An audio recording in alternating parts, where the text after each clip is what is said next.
प्रकाश है क्या, आपको ये समझना है। किसे कहेंगे हम प्रकाश? ठीक, कभी आपने इस चीज का एहसास किया होगा कि आपको कभी किसी बंद कमरे में या कभी रात के मौके में कहीं आपको भेज दिया जाए और आपसे कहा जाए कि भैया ये सामान उठा के ले आइए, कोई भी वस्तु आपको लानी है, रखी हुई है, तो आप क्या करते हैं? आपको वो वस्तु दिखाई देती है? नहीं दिखती।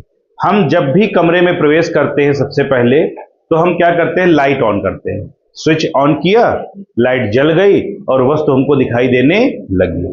तो हम कह सकते हैं प्रकाश एक प्रकार की ऊर्जा है। क्या है? एक प्रकार की ऊर्जा है। प्रकाश एक प्रकार की ऊर्जा है जो वस्तुओं को देखने में हमें सहायता करती है। ठीक, अगर कोई बंद कमरा होगा तो उस बंद अंधेरे कमरे में हमको वस्तु दिखाई नहीं देगी। जैसे ही हम प्रकाश आया हमारे पास तो क्या हुआ कि वह प्रकाश उस वस्तु पर पड़ता है और वह वस्तु हमको दिखाई देना शुरू हो जाती है। यहां पर दो चीजें हैं। प्रकाश तो ऊर्जा हो गई, तो हमारी आंखें क्या हैं? प्रकाश तो ऊर्जा हो गई जिसके द्वारा हमने वस्तुओं को देखा, लेकिन हमारी जो आंखें हैं वो होती हैं क्या? यंत्र। आप जानते होंगे प्रकाश मतलब क्या हो गया? यंत्र हो गया। यंत्र मतलब होता है जो वस्तुओं को देखने में सहायक होता है।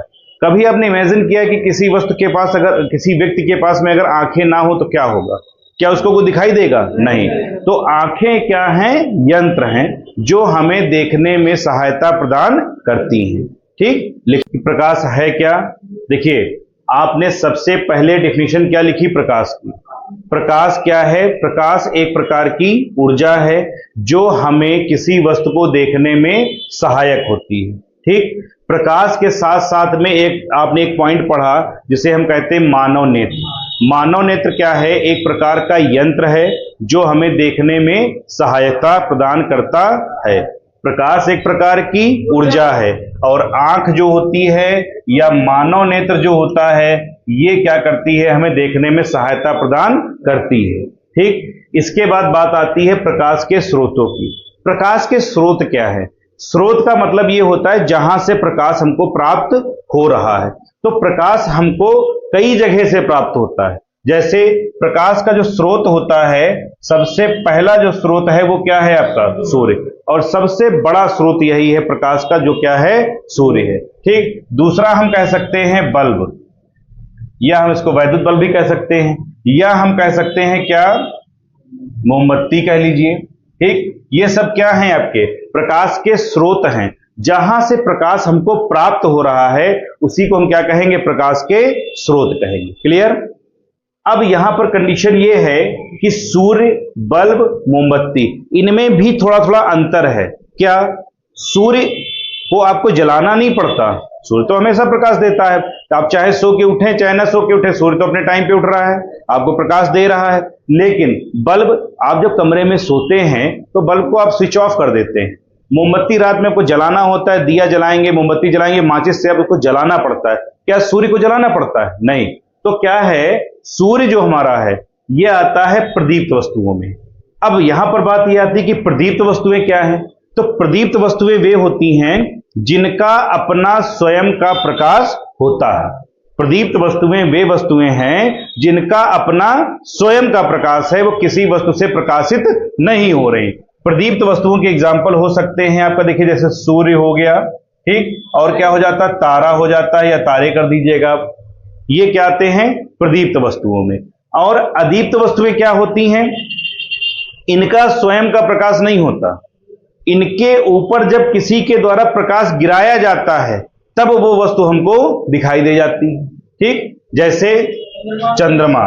अब आप ये सोचेंगे कि चंद्रमा रात में चमकता तो जरूर है, हाँ, तो इसमें होता क्या है? आप ध्यान दीजिएगा। चंद्रमा हमको जो है दिखाई क्यों देता है?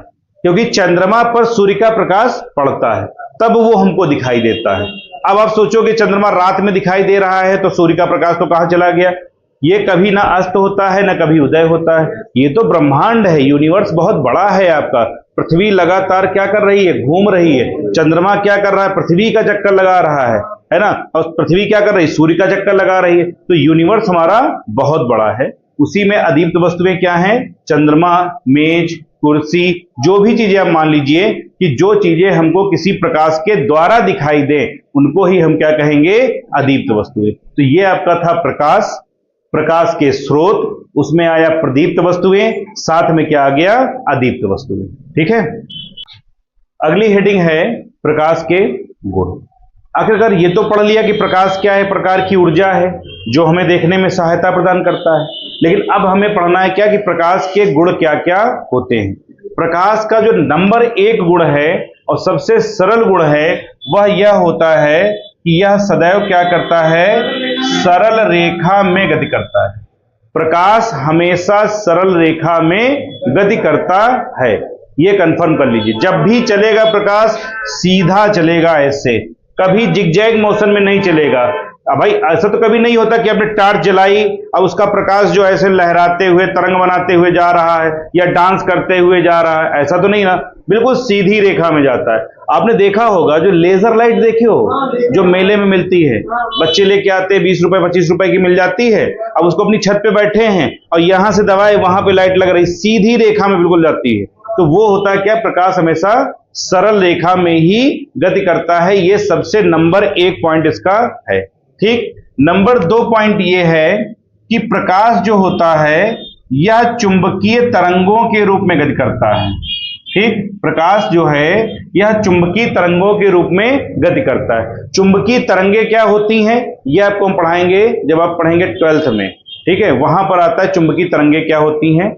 चुंबकीय तरंगे एक्चुअली में क्या है ना कि वैद्युत क्षेत्र और चुंबकीय क्षेत्र दोनों के प्रभाव से उत्पन्न होती हैं और उनको हम क्या कहते हैं, चुंबकीय तरंगे कहते हैं। अभी फिलहाल हमको ये पढ़ना है कि प्रकाश जो होता है वो चुंबकीय तरंगों के रूप में गमन करता है। ठीक, नंबर 3 पॉइंट ये कहता है कि प्रकाश जो है वह कहां चल सकता है, निर्वात में चल सकता है। निर्वात का मतलब होता है जहां पर कोई भी माध्यम ना हो।